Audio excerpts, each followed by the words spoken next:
accompagner quelqu'un qui est neuroatypique, ce serait presque accompagner quelqu'un qui est typique? Oui, dans le sens où chaque personne va être différente. Donc la personne qui accompagne, coach, thérapeute, peu importe, il faut toujours que cette personne garde à l'esprit que ça va être différent, quelle que soit la personne, quel que soit son profil. On n'a pas autant de traits communs que ce qu'on le pense parmi les atypiques. Ils sont tous différents. Sur d'autres choses, il y a quand même des traits communs. Il n'y en a pas autant, mais il y en a quand même. Donc, je dirais, avec mon background de coach aussi, lointain et léger, mais quand même, que la chose la plus importante quand on accompagne un atypique, c'est la posture.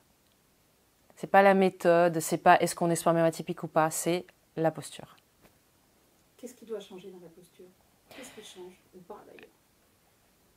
La posture d'écoute, il faut qu'elle soit impeccable. J'ai été coachée par différentes personnes, différents types de coachs, différents types de formations, de diplômes, de certificats. Ça s'est toujours plus ou moins mal passé avec les coachs qui me coupaient la parole, qui me donnaient des conseils ou qui émettaient des jugements qui soient positifs ou négatifs. Et c'est pas ce que je venais chercher. C'est pas des coachs. Ils s'appellent comme ça. Donc, c'est pour ça que je reviens à cette histoire de posture. Pour moi, la posture qui marchera, j'ai pas envie de dire toujours, on ne peut pas généraliser comme ça, mais qui a plus de chances de marcher avec un atypique, c'est écoute, ouverture, et puis voilà, tout ce qu'on enseigne au coach, en fait, par rapport au fait de guider le client. Donc finalement, le coaching est un outil d'accompagnement idéal pour les atypiques au sens où il va chercher les singularités des personnes, il va se mettre à l'écoute de leur authenticité avec comme premier ingrédient l'authenticité du coach. L'authenticité du coach, ça c'est clair. Je pense que c'est un très très bon outil, effectivement. Le seul bémol que je mettrai par rapport au côté outil idéal, ça va être en rapport avec le besoin de la personne. Il y a des personnes qui ne sont pas prêtes pour le coaching.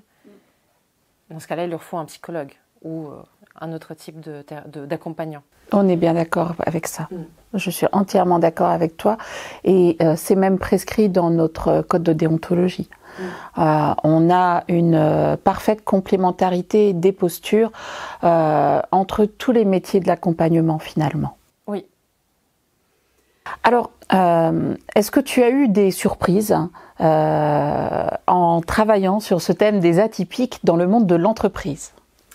J'ai eu des surprises qui sont plutôt de l'ordre des anecdotes en fait, de ce que j'ai constaté ou de ce que m'a raconté, des incidents qui sont arrivés dans les équipes qui accueillent les atypiques à cause d'une incompréhension, à cause d'une mauvaise compréhension des codes sociaux de la part de la personne.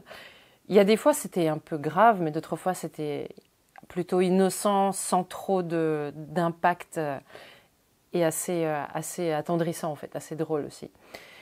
Il y a eu d'autres types de surprises un peu moins agréables de la part des entreprises qui, alors qu'elles extérieurement communiquent beaucoup sur l'inclusion, la tolérance, m'ont appelé 5 ans après avoir embauché une personne autiste.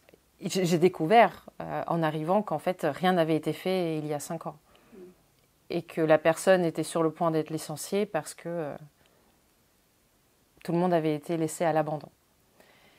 Et bon, c'est pas le genre de surprise qu'on aime découvrir, mais à mon avis, il y en a un peu tous les jours. Il y a des exemples comme ça un peu partout. Malheureusement, les entreprises aujourd'hui, bien qu'elles connaissent mieux en termes d'inclusivité, d'inclusion, quel que soit le terme qu'on utilise, d'insertion, de travailler ensemble avec les intelligences multiples et différentes, on n'y est pas encore. Tu accompagnes, toi, plusieurs entreprises pour les aider à mettre en place une politique de diversité? J'accompagne les entreprises pour les aider effectivement alors, à comprendre la neurodiversité, à comprendre comment ça peut les aider à indirectement travailler sur la qualité de vie au travail aussi, et puis à inclure des personnes neuroatypiques au sein de leurs équipes. D'accord, d'accord. Comment tu sens que tout ça se transforme dans le milieu des entreprises et des organisations? Comment ça a évolué depuis 2014-2015 que tu interviens? En 2014-2015, quand je débutais tout juste le travail de recherche de clients pour les conférences et les formations, c'était, quand je disais profil neuroatypique, on me disait quoi? Et c'était la grande nouveauté. Aujourd'hui, tout le monde connaît, ou beaucoup plus de monde connaissent, et heureusement. Est-ce que pour autant, la réalité de ces personnes-là en entreprise, ou le taux de chômage parmi les neuroatypiques, est-ce que ça a énormément évolué? Non. Mais je pense que toute évolution prend du temps. Et ça commence par la conscience du sujet et ensuite ça va évoluer, ça va aller vers l'évolution des pratiques, vers un changement des pratiques.